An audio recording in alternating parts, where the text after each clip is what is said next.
I never pictured myself as the kind of woman who'd question her marriage. 7 years with Tom had felt like a steady, unshakable climb. A love story that started in the bleachers of a high school football game in Raleigh, North Carolina, and grew into something real, something I could hold on to. We'd met when I was 16, a shy junior with braces and a ponytail, and he was the cocky senior with a beat-up Chevy and a grin that could melt anyone. He'd asked me out after a pep rally, all swagger and cheap cologne, and I'd said yes because he made me laugh, because he looked at me like I was the only girl in the world. That was Tom, bold, warm, the guy who'd sneak me out past curfew to stargaze on the hood of his truck, who'd held my hand through college finals and my first job jitters. We'd built a life together, step by step. A cramped apartment near NC State, then a modest ranch house in a quiet subdivision off Glenwood Avenue, the kind with peeling siding and a backyard just big enough for a grill and a dream of kids someday. He'd always been the affectionate one, arms slung around my shoulders at neighborhood cookouts, quick pecks in the kitchen while I diced onions for chili, late-night whispers about names for a daughter. He liked Emma, I liked Harper. I'd watch him mow the lawn in his faded Tar Heels cap, sweat streaking his tanned face, his broad shoulders flexing under an old t-shirt, and think, this is it. This is what love looks like. You're my rock, Ellie, he'd say, pulling me close on the couch after a long day, his calloused hands rough but gentle against my back. I believed him.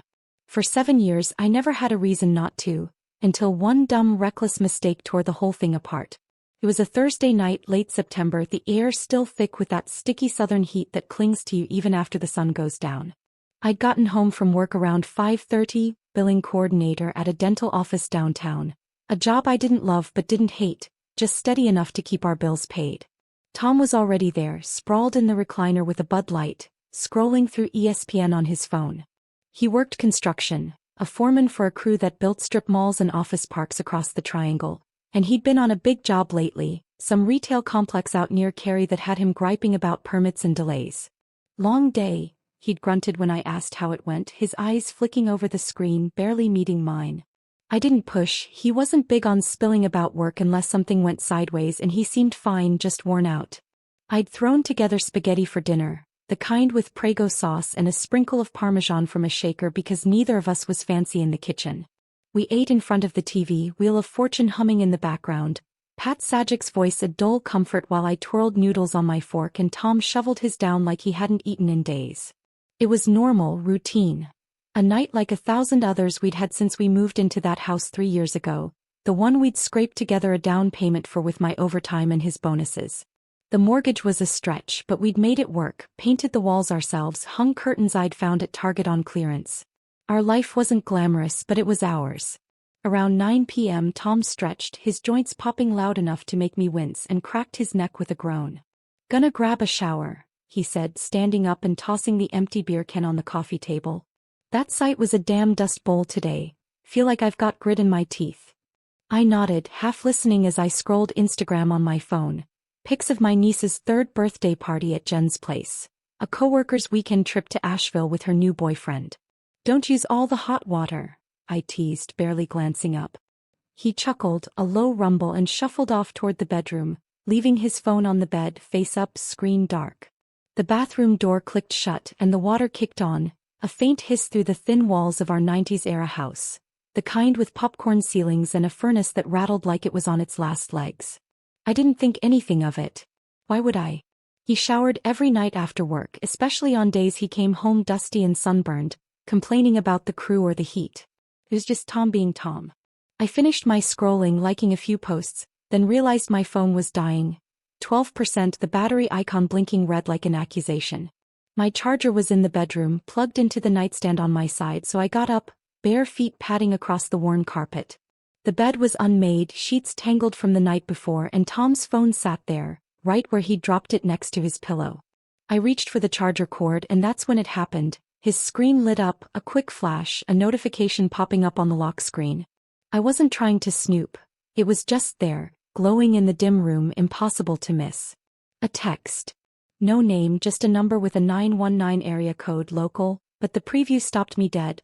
"Last night was amazing, face blowing, can't stop thinking about it." My heart didn't just sink. It froze, a cold, heavy thud lodged in my chest like I'd been hit with a brick. I stood there, charger dangling from my hand, staring at those words, The little kissy face emoji burning into my brain. Last night, Wednesday, Tom had said he was working late, that the crew had to finish pouring concrete before a storm rolled in Thursday morning. He texted me around 7, "Stuck at the site, don't wait up," and I hadn't. I'd eaten leftovers alone, chicken casserole from Sunday, watched a rerun of Friends and gone to bed by 10. He'd rolled in around 11, smelling like sweat and dirt, his boots thudding on the hardwood as he grabbed a beer and crashed on the couch. I'd poked my head out sleepy and kissed his forehead, told him not to stay up too late. He'd mumbled something about being beat and waved me off. Normal. Except now those words, amazing, can't stop thinking about it, were clawing at me, shredding the story I'd bought without a flicker of doubt. I don't know why I picked up the phone. Maybe it was instinct, maybe it was some buried fear I'd never let myself name, but my hands moved before my head could catch up. Tom never locked his phone. Never had, not in 7 years. "I've got nothing to hide, babe," he'd say with that lopsided grin whenever I'd razz him about it, back when I'd leave mine open too before I started worrying about hackers or identity theft after a scare at work. My thumb hovered over the screen, trembling, sweaty, and I tapped. It opened just like that. No password, no wall between me and whatever was waiting. The text thread stared back at me, bright and brutal, a punch to the gut. It wasn't just one message.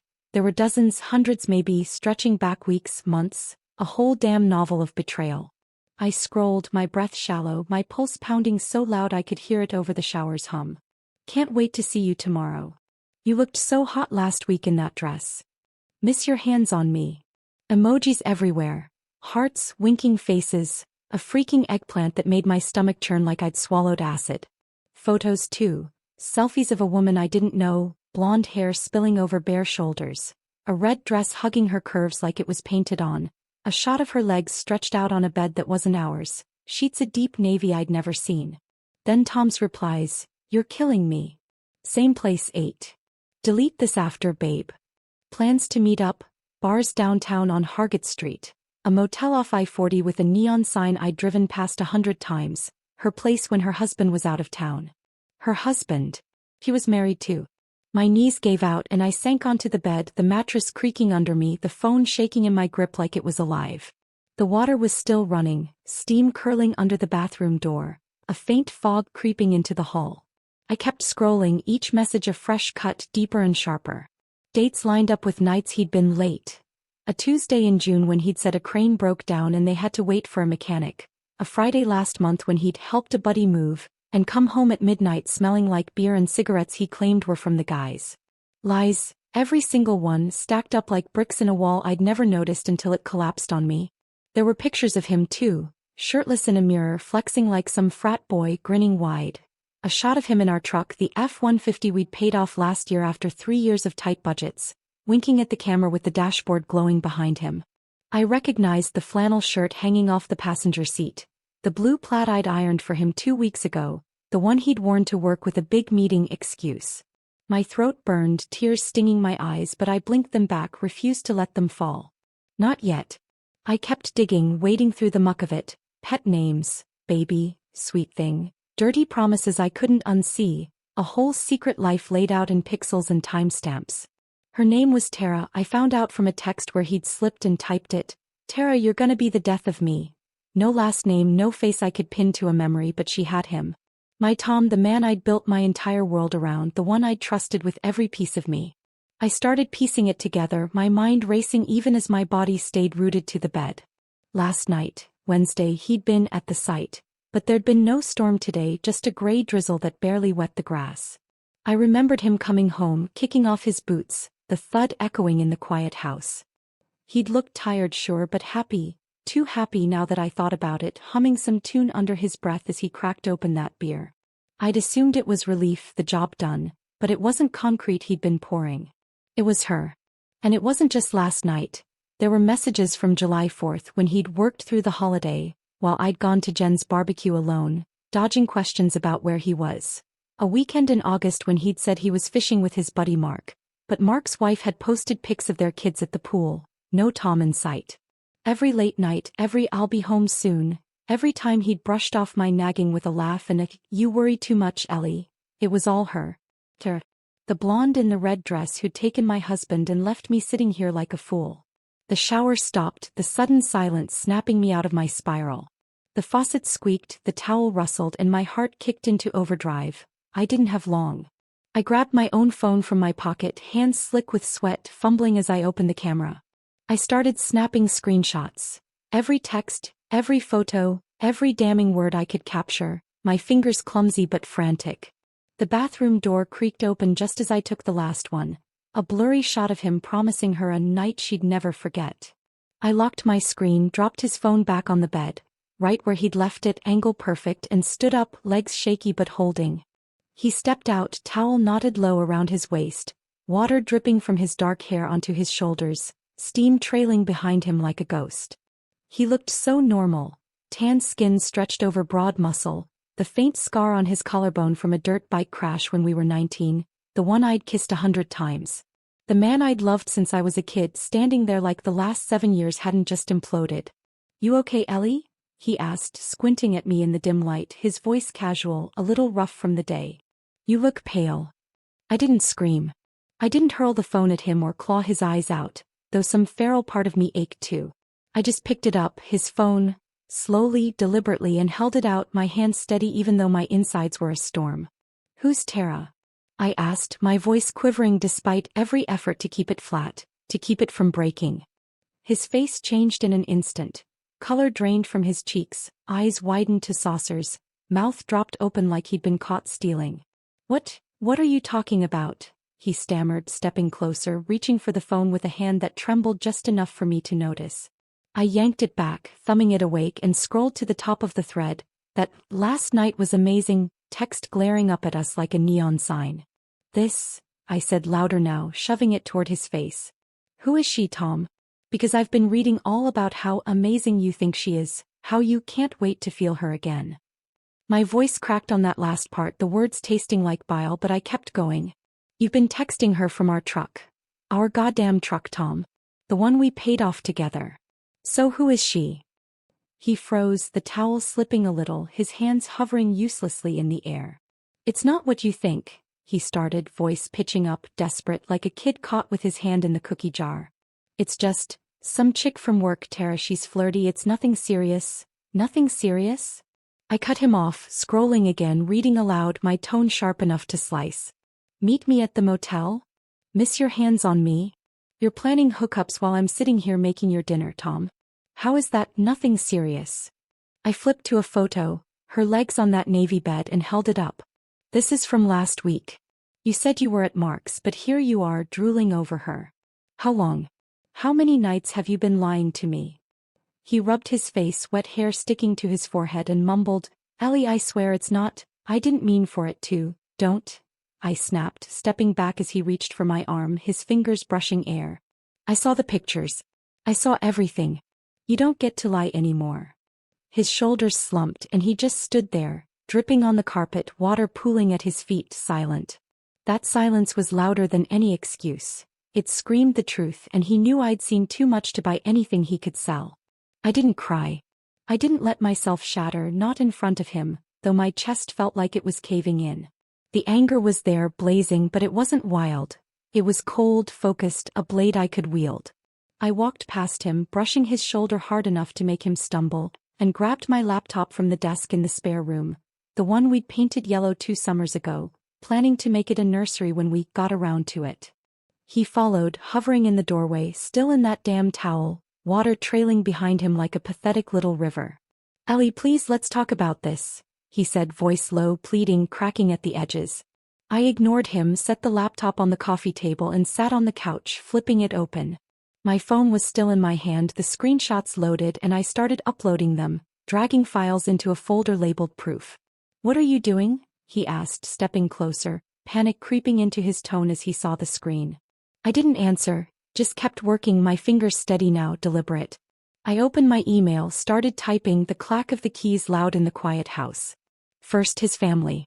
His mom Linda, who'd knitted me a scarf last Christmas, scratchy wool in a lumpy maroon, and called me the best thing that ever happened to Tom, every time we drove out to their place in Wake Forest. His dad Rick, who taught me how to grill ribs over charcoal and bragged about his son's work ethic. His sister Jess, who'd been my maid of honor, who'd cried harder than me at the wedding when Tom slipped the ring on my finger. Subject: your son/brother. Message: I thought you should know who Tom really is. See attached. I dragged the files in. Texts, photos, every filthy word he typed to Tara, and hit send. Tom lunged forward, bare feet slipping on the hardwood. Ellie, what the hell, don't do that, he yelled, grabbing for the laptop. I yanked it away, twisting out of his reach, and glared at him, eyes like ice. You don't get a say, I said, voice hard final. He backed off, hands in his hair, pacing like a caged animal. Next, his boss, Mike, a gruff guy with a buzz cut and a beer gut who'd invited us to his lake house last summer, who'd slapped Tom on the back and called him one of the good ones. Subject: employee conduct. Message: not sure this is the kind of leadership you want on your crew. Check the attachments. I dropped in the screenshots, Tom's motel plans, his shirtless selfies, proof he was screwing around on company time, and sent it. Tom was muttering now, a stream of half-formed pleas. Ellie, come on, you're ruining everything, just stop. But I tuned him out, my focus razor sharp. Then I dug deeper into the thread, scrolling until I found a text from Tara. Brian's out till Friday, come over. Her husband. Brian. No last name, but a clue. He worked nights at a warehouse off Capitol Boulevard. She'd mentioned it once in a message about him being stuck on the graveyard shift. I switched to Tom's phone, pulled up her selfies, blonde, mid-30s, a rose tattoo on her left wrist, and cross-checked them on Facebook. A mutual friend from his crew, some guy named Kyle, had her tagged in a group pic from a bar crawl last year. Tara Jennings. Married to Brian Jennings, a stocky dude with a beard who posted about his forklift job and his fantasy football league. I found his email on a public profile, copied it, and sent him everything. Subject: your wife. No message, just the screenshots, her legs, her flirty texts, Tom's replies. Tom was frantic now, pacing faster, tugging at his hair so hard I thought he'd rip it out. You can't do this, Ellie, you're fucking insane, you're ruining my life, he shouted, voice breaking raw. You ruined it, I shot back, slamming the laptop shut with a crack that echoed in the room. I stood, adrenaline surging, and marched to the bedroom, my steps heavy, purposeful. He trailed me, still pleading. It was a mistake, I'll end it, I swear I'll never talk to her again. But his words were noise, meaningless static. I grabbed my suitcase from the closet, the hard-shell roller we'd bought for our honeymoon in Charleston, where we'd walked the Battery hand in hand and promised forever. I started packing. Jeans, t-shirts, my favorite sweater, underwear from the drawer, my jewelry box with the silver necklace he'd given me on our 5th anniversary, the one with a tiny heart pendant I'd worn every day since. My hands moved fast, mechanical, stuffing it all in, no folding, no care. Where are you going? He asked, voice small now, cracking like glass. Away from you, I said, zipping the bag shut with a rasp that felt final. I didn't look at him as I hauled it to the front door, the wheels rattling on the hardwood, grabbed my purse and keys from the hook and walked out. The night air hit me hard, cool and sharp, cutting through the haze in my head. I threw the suitcase in the trunk of my Honda Civic, the car I'd bought used after college, and peeled out of the driveway, tires squealing on the asphalt. Tom stood on the porch, towel flapping in the breeze, yelling my name, Ellie. Ellie, come back. His voice fading as I turned the corner. I drove to my sister Jen's place, 20 minutes across town in a newer subdivision near North Hills. She didn't ask questions when I showed up, suitcase in tow, my face pale and eyes red-rimmed but dry.